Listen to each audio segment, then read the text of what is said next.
Anyway, Glenn Sacco is with, is it still called the same thing? Department of Research and Development from the County of Hawaii? I never know, everything changes too fast for me to keep up with. But I'll get out of the way and let you introduce these gentlemen who are gonna help me not be able to keep my crops, right? So. Thank you, Ken. Good morning. I'm Glenn Sacco. I'm an Economic Development Specialist with the County of Hawaii Department of Research and Development. I work with the agricultural organizations and everything else connected to food. Today we're fortunate to have on our, panel regarding agricultural theft. We have a community policing officer, I believe, Officer William Durr with the Hawaii Police Department. And then we have from the Department of Law Enforcement, the Deputy Director, Jared Redula. So thank you, gentlemen, for being here today. I'm going to start off by saying that with the County of Hawaii, one of our many tasks is to increase local agricultural production. We do have a grant program to help with our nonprofit organizations to improve their marketing, to improve research, education opportunities, those wide-spreading efforts to try to lift the agricultural industries as much as possible. We've also had a grant with, I believe it was a Food Basket, where they did a pilot project of installing video cameras with some of their producers to try to see how, first of all, what it took to install those cameras in a way that they wouldn't get stolen or vandalized, and also to dissuade the efforts to steal their crops, because we have received reports from them. One of the most, striking report I received was that this lady who was selling the string beans,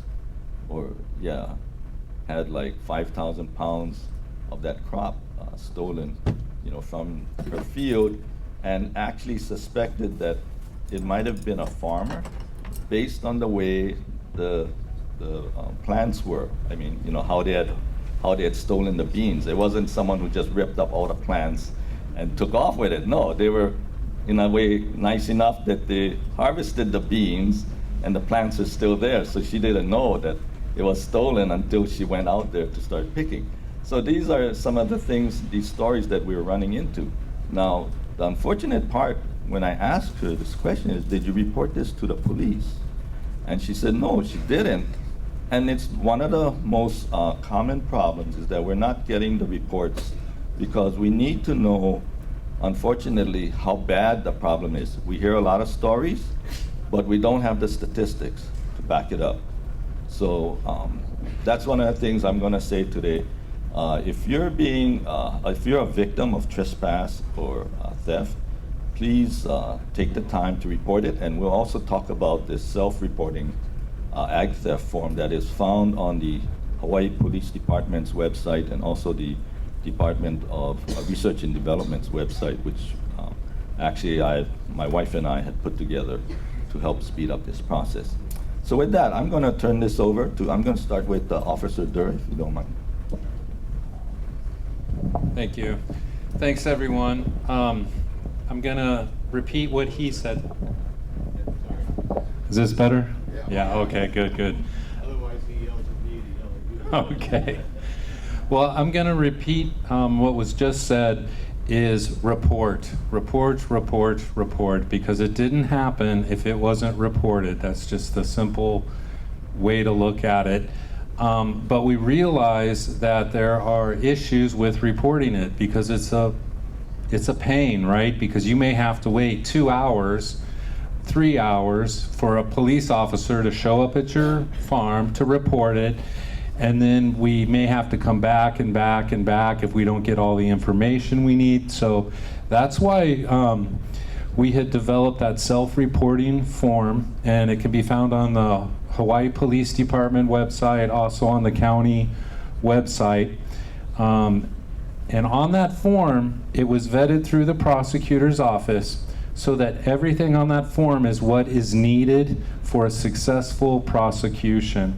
Because the police department, we don't do the prosecution. That's out of our hands. We make the cases, we arrest people, we collect evidence, but we don't do the actual prosecution. Then we send it to the prosecutor's office. Then they determine all the information is here, we can go after this person. So, Sorry, someone who reports maybe 3 times a year, 4 times a year, is there a preference? Do you want us to do online, or would you rather have me call? And I don't mind, because I can work on the farm for 3 hours until Officer Schmidt comes and takes the report. this is the best approach, is say your farm gets ripped off. You go online, you download the form, and you fill it out as best you can. Then you call the police department and say, hey, I got ripped off at my farm. I have the paperwork that you guys need. Can you send somebody out? Or you can even take it to the police station and drop it off. So that way it's much more convenient for everyone. And on that form, and this is how community policing might be able to help you guys, is there's maps. So if you can do a really nice detailed map of your farm and then have that master map, and then you can hand draw in, circle the area of the farm. Here's where the bananas were taken. You know, here's where I have all my different trespass signs put up, so that it's going to help in the prosecution. And we can come out to your farm if you give me a call or an email, and we can walk it with you. We can go over that form of, like, here's what you really need to include. So you have a master map, so you're not having to make a new one every single time. You get it right the first time. Then if you get ripped off 6 months later, you just pull it off the computer, you know, write in, notate where the crop was, and that kind of thing.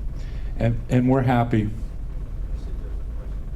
When you mentioned the no trespassing signs, there's been a lot of issues with that. What are the current regulations in each of the counties for no trespassing signs to be valid? Yeah, she's asking what are the regulations regarding trespass notices and where they have to be, how many feet apart, is that? Yeah. So I have, and later I will email some central contact that has all the HRS, all those requirements. Off the top of my head, I can't tell you exactly how many feet, but a common guide is line of sight. If I can be at one thing, one trespass notice, no trespassing sign, then I should be able to see from that position the next one or the next one. But then it comes up that some of these people that are stealing will tear down the trespass signs. As long as in that you initially put them out, you should be good to go as far as prosecution, because you can't be held responsible if the person walks the perimeter of your property and tears down all the no trespassing signs. But as long as in that initial packet / map that I'm talking about, that we could walk with you, we can notate, or take a picture that at one time it was up, that, originally, and that should be good enough. Yes? Is there any wording that you have to have, or is no trespassing alone fine? The no trespassing alone should be fine. Yeah. Sharon Hurd do you have any signs left, Sharon? Do you have any of the no trespassing signs left? Jim, do you have any in your office left? I'll go. There might be some at the Lake office on the hill. There might be, we ordered a total of about 5,000 of them, and they're gone. And due to some of the budget restrictions, our third order and the tariff restrictions, the cost is going up. We plan to order more, that has rule number, and it has some of the fine print, but not all of it, but it's pretty clean. Keep the hell out of it. Yeah, and the packet of information that I'll get to someone to disseminate to you guys has all that information.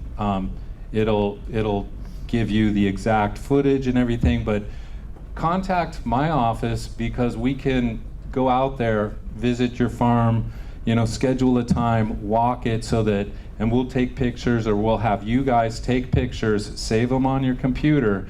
So if we do catch somebody and they say, hey, there were no trespass signs up, I didn't know. Well, we can show back later, yes, there were.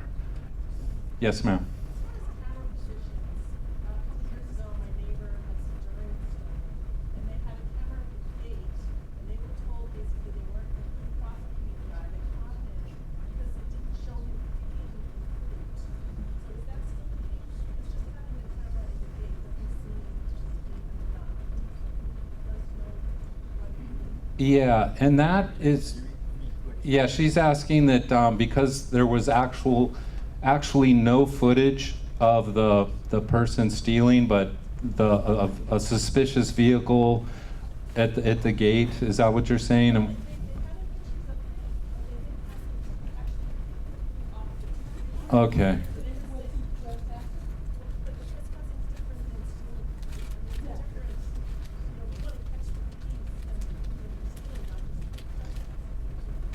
Yeah, and in that case, that's going to be up to the prosecutors to decide, because we'll put together the case of they were seen on the property, they were seen carrying a bag of ulu or whatever, but there was no actual footage to show that they actually picked it off the tree. That is going to be determined by the prosecutor's office on whether they think that is enough or is not enough. And sure. Okay. One more question, and then I'll turn it over to Jared. So, not a question, but a comment, that I was on a Zoom meeting with HPD, probably a couple years ago, but there was footage of a security camera, a person with a sack full of avocado-sized something in the sack. And they had pictures of this guy on their property. The avocado tree had been stripped, and yet there was no, they said, we don't have pictures of this person stealing fruit. We don't have an actual picture of him with the avocado in his hand. So no prosecution. Yeah. Well, that's what happens everywhere. I think that's a different issue. You're not gonna be able to solve that. I have a solution to that. And if you send those pictures to all your neighbors, problem is solved. And that's what you gotta do. Even blue boards work better. And that's a couple of days. I'm just. So I have something. So I think I was on a similar Zoom call, and the police officer said that the farmer had actually marked the fruit uniquely, so that when it was taken, they were able to link the fruit theft to that person who they were able to prosecute. Let me. Yeah, I think I can put a little bit of sunshine in your day with this conversation right now. No, really. Let me first set off. Good morning, everybody. I'm Jared Ridula. I'm the Deputy Director for the new State Department of Law Enforcement. Let me preface what I'm about to tell you by saying everything that Lieutenant Durr just talked about is absolutely true. Absolutely true. What I want to discuss with you this morning is a new law that we have. There's a new weapon that we are going, a new tool, a weapon that we're going to use to confront this issue. The first thing I want to talk about, though, and I think it really bears credit, is the collaboration and the leadership of Director Hurd in the room. We would not have this new law, and we would not have a strong partnership in law enforcement without her, and without Governor Green signing that law, this new law, back in July. Super important. It's called Duke's Law. It's named after a rancher who was killed last year tragically when illegal hunters trespassed on his ranch, allegedly. and ended up with a tragic death there. Let me just kind of preface this by saying, so we understand in law enforcement what the past is. And I hear the frustration in the room and the different angles that everyone has. Yesterday I arrived here yesterday, I spent half a day with a cattleman. I went across his property. He leases his land. He's a very large landowner here. He leases his land to growers and farmers like yourselves. I went across his property yesterday and I learned all about the crime issues that he's facing. I'm going to tell you that I have no patience for people who do this. I understand your frustration. I also understand the legal framework that we were working in. In the past, there has been low enforcement of the agriculture statutes themselves and difficult enforcement on the criminal statutes. I hear the frustration over trespassing, but now we have a new law. This new law has heavy progressive penalties, super heavy. You drunk drive the first time in this state, you'll probably get a lesser sentence than stealing some of your crops right now. Because the new agriculture law that we have, Senate Bill 1249, just passed into law, has mandatory prison sentence in them. Mandatory fines. Just a couple of things. Theft of your products, over $100, Class C felony. Okay, $100. You got to steal $750, more than $750 from a store to get a felony. But you steal $100 of your products out of the field, you get a Class C felony for it. I also want to credit on this island Lieutenant Durr, because I won't talk about what's going on, but he's been smashing some people who are screwing around with agriculture right now, like smashing them. And I also want to tell you about a conversation. A conversation I had with the police chief Thursday afternoon in this county, where he said, and the prosecutor and the mayor, who said, enough already. Enough with this crap already. We're just going to arrest people, and we're going to keep arresting people until we get the message solved. I see your question. I'll take it right after this. So a couple of things in the new law. Night hunting on agriculture land. So somebody comes on your land at night and hunts, that's a felony. Okay.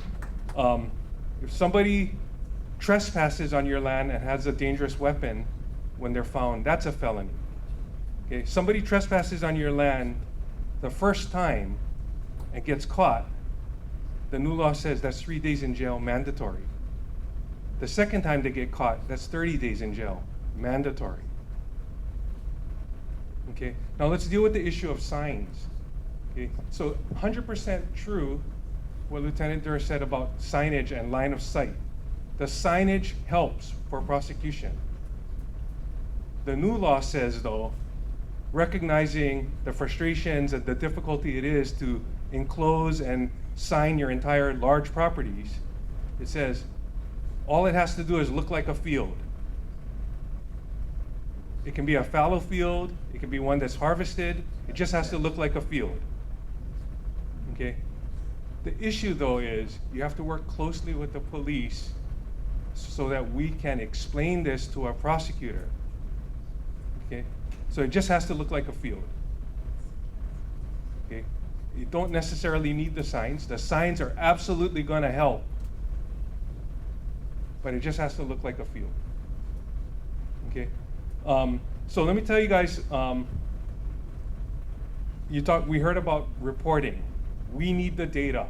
100% correct. Whether you report it at the police department's website, whether you report it to the county, or whether you report it to us, we need the data. The reason why we need the data is because in this new law, the governor, with Director Hurd's help, my director, Director Lambert, we are authorized what's known as a special project. That special project is an idea of proof of concept. Shortly, I'm going to be hiring on this island 4 state troopers, state police officers, whose entire job is to enforce the agriculture law and to patrol the agriculture lands. 3 of those officers are going to be patrol officers. 1 is a detective. This is also happening on Oahu. Although we are responding statewide to this. Okay, so within the next year, we're going to be hiring and training these officers to patrol the agriculture lands. Okay, it's proof of concept. I wanted 40 officers, the legislature gave me 6. Okay, because what they said was, figure out if this works. And if this works, we give you what you want. Okay, but the only way this works is 1, you got to report this stuff. And 2, you have to stand by and work with us. Okay? I'm going to ask you to please work with my officers. I must understand your industry. That's why I'm standing here today and listening to these lectures, is because I have to, in order for us to be effective, I have to understand what you do. Yesterday, I spent half a day with a rancher learning what he does and learning what these lands look like so that I can tailor a law enforcement operation to smash some of the people who are screwing with him and his growers. Okay, so I need that. And what we're also going to do is leverage some technology. So I'm going to be back here in a few weeks dealing with a problem here. And when I do, I'm going to bring some technology to help me do it. Okay, so all in all, I hope that sells a little hope in the room. Okay, that we're slowly changing the paradigm. I can tell you we're already investigating agriculture issues. I actually myself responded on Labor Day to an agriculture crime, and I myself confronted the people, and I dealt with them. Yeah. It was actually myself and the director, Director Hurd's counterpart, my boss, that went out on a holiday and dealt with these people. Ma'am, I see your hand up. Yeah, what are you gonna do about liability issues? Because I know our neighbor 3 years ago, so it was before the law, had a person go up into his lychee, the lychee broke, the guy fell, injured himself, the neighbor called the police and the emergency for the guy. When the police came out, the guy was threatening to sue the guy, and the police agreed that, yeah, he had liability because he had an attractive nuisance. He's now since put barbed wire stanchions up. We don't have that yet, but in January of this year, we had a person taking his clothes off at early morning in the middle of our apiary, leaning against a brand new hive that wasn't yet stuck together. Our whole goal, instead of calling the police, was getting him out of our property because we didn't want liability. If the liability still stands, we're all at the behest of any trespasser who goes, oh, I got injured. Yeah, Can you We summarize? have to have a Yeah. limit of Yeah, so liability. her question is a question of private landowners' liability when somebody trespasses on your land. Yeah, so essentially, your fruits, the products that you have on your land attracts people to it, and if it's not fenced or something like that, then potentially there's a liability issue if somebody gets hurt He there. had fences. Okay, They went over the fence. yeah, but I think what our initial, so this guy goes over the fences, he gets hurt on the property, but he's trespassing. And I think our initial sort of angst to that, or our initial sort of laughter to that, okay, is the same sort of deal that when the courts take a look at this. So I totally get it. Yeah, and I'm not here today to talk to you about private liability because I'm not a lawyer. I think it's important that liability issues you speak with a lawyer about. However, it's one of those things, and the courts are really, when you take a look at some of what goes on in the courts, it's an arena of common sense. Like, you go there, you trespass, you climb all these fences, and then you get hurt there because of your own actions. That's like FAFO. Yeah. And so I get it, and I think that's a valid concern, and probably one that you should speak, to your counsel about. Yeah, we talked briefly before. One of the things that, it's not, and you guys have come out and done all the reports, it's worked really good. They've never gotten anybody, but it's worked good. The one guy must have got zapped because I've got a 6,000-volt fence. I may add razor wire, but that's another story. It's the people that buy this stuff is a problem, and we have to start working on that side of it. Not just the people who steal it, but if they're stuck with, 200 pounds of my avocados or mamey sapote and they can't sell it, well, Yes. at least. So we talked about using a UV, giving out, getting money from Director Hurd. Are you writing this down, Chip? And UV pens to farmers, to our members, Mark. Right, you can put a big M for mangoes. Huh? Well, let me finish. So you can put a big M. People think we're married. We put a big M on it for Makai, put a heart, and then give you guys the UV pens. So, hey, all my fruit was stolen. Can I check these farmers market? And then call you when I find the guy selling it, across the street from Choice Mart or something. Yeah, that could help, but there's always a balance on whether or not that's efficient. Yeah. Or an efficient way for you to get your fruit to the marketplace. I think better, or perhaps a different idea or a different approach would be to enforce the statutes that are already on the books. Oh, yeah. So I give you an example. When you go to the marketplace, you're supposed to prepare documents showing transfer of these products in the marketplace and then you don't have to do it when you sell to the ultimate user. Okay. However, there's these documentation that's supposed to be created. Yeah. And that's critical. Okay. Now the second part of the critical is for us to survey the marketplace. Well, how many people are creating these documents? Right? So that that's the issue, right? So if we want to deal with the marketplace, then we got to enforce the marketplace laws. Okay. But I want everybody in the room to understand this. There's balance. Okay. So I have already told my staff, my expertise. I spent 18 years in narcotics. We do street level buys, all that kind of stuff. Okay. I've told my narcotics detectives to go down to the open markets and to see who's doing what in the open markets already. Yeah. And the issue might be that if we go and inspect people in the marketplace, I got to do it for everybody. And that means the legal side of industry has to create the documents when they're supposed to, so that I can exclude the legal side and go after the criminals. Yeah. So I got to enforce this law even-handed. Okay.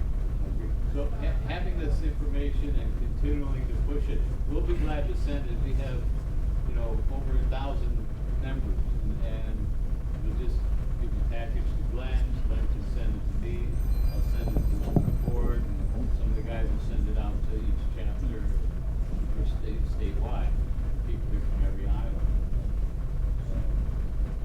Having that information available will be really helpful.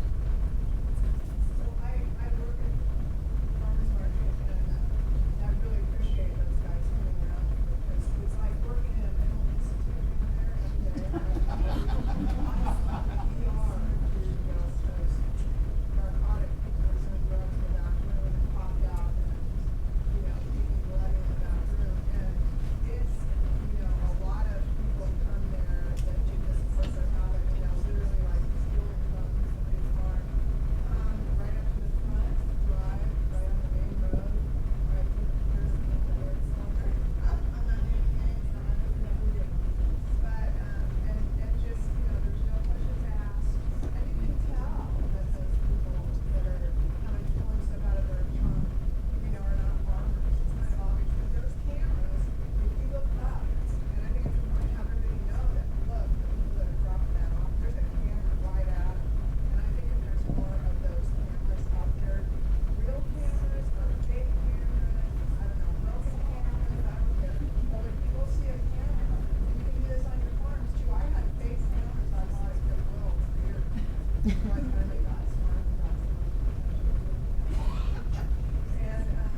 We're not.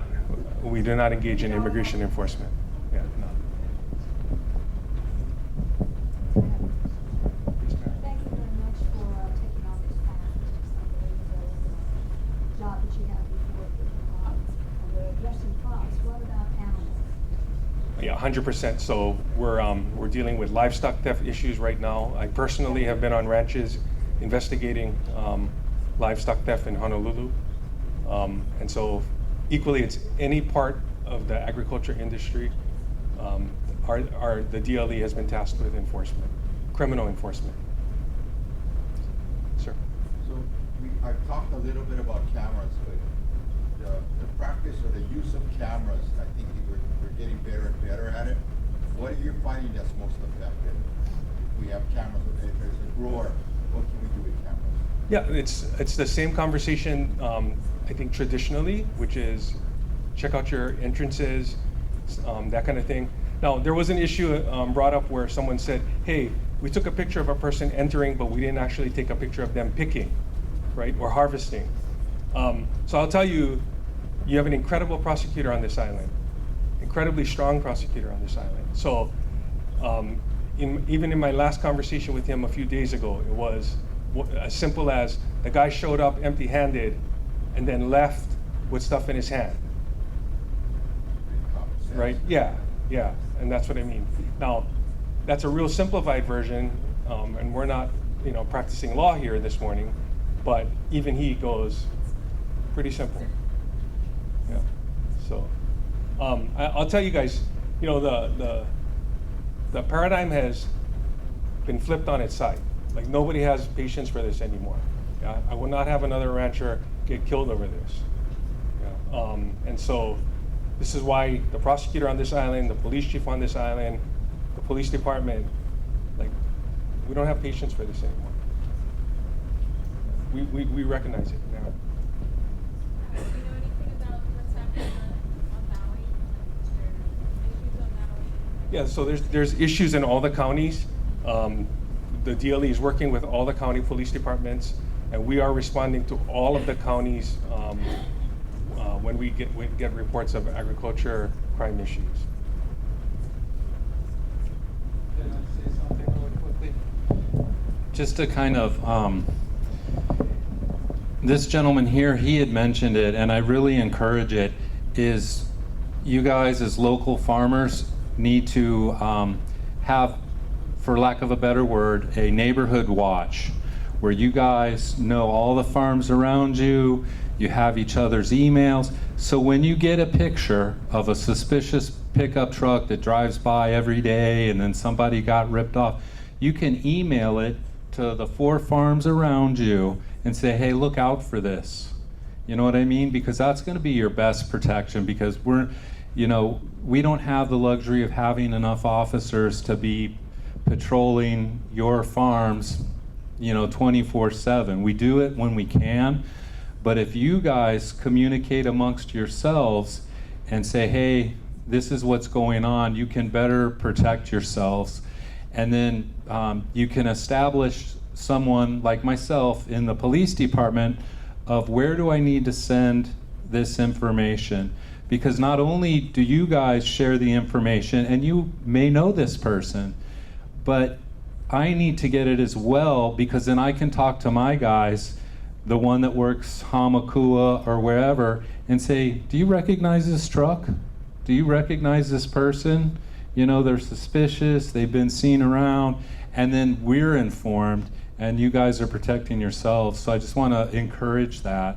And then when I get the packet of information, it'll be the certificate of movement and all the trespassing regulations, all that stuff. You'll have my email, and then you can forward it to whoever you think would be. Glenn can always find me. Yeah. I get 30 emails a week from him anyway.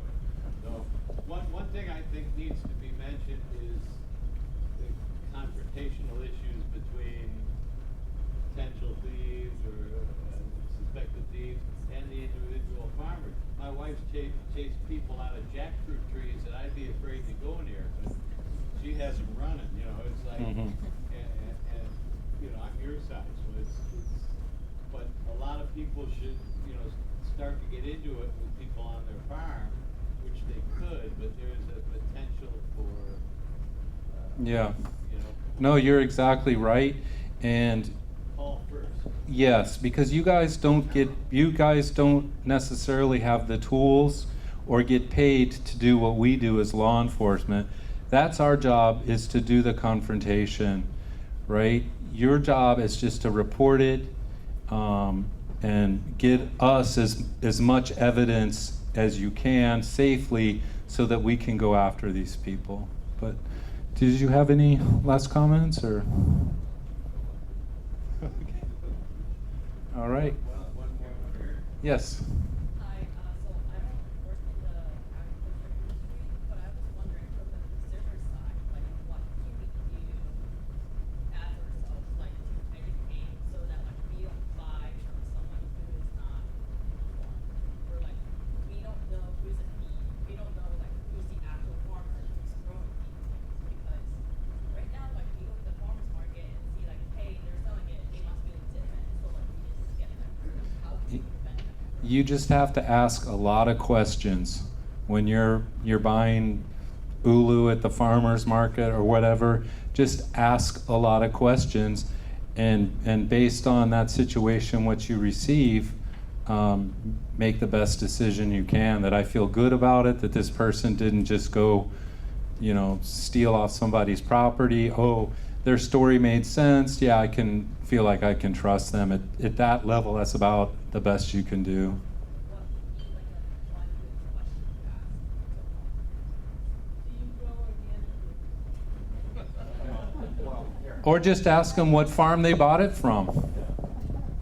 So I grow mangoes, and I have people coming to me all the time trying to sell me mangoes. So I always have to vet these people to figure them out. So I go through a bunch of things. First of all, I look at it and I see if it's graded well. So if this stuff's not graded well, I know they just stole the stuff. The second thing I'm looking at is I'm looking at the quality of the fruit, and I'm trying to see, is it all ripe, or is it all mixed up with different types of ripeness?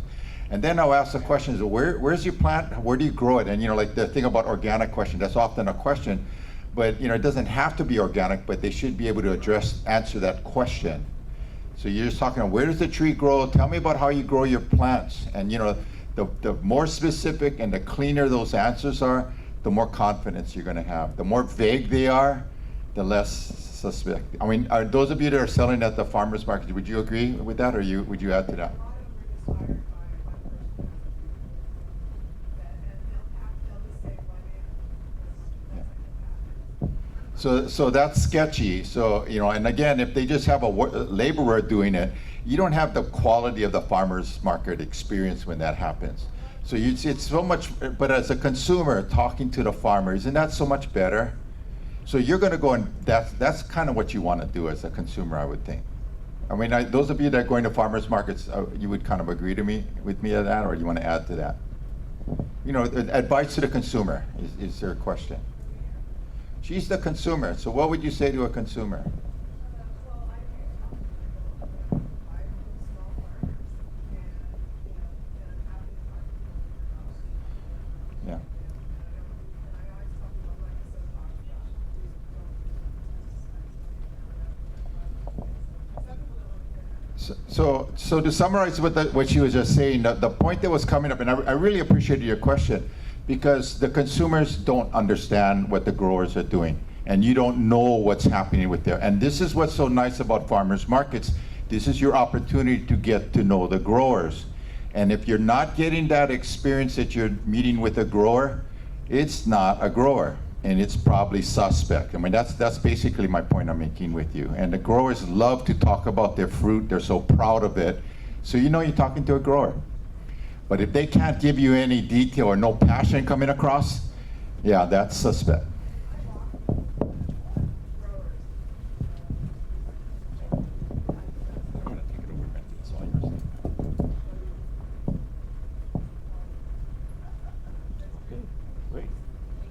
Well, thank you very much for this opportunity, and as you know, we'll be getting you more information, and so thank you for being producers.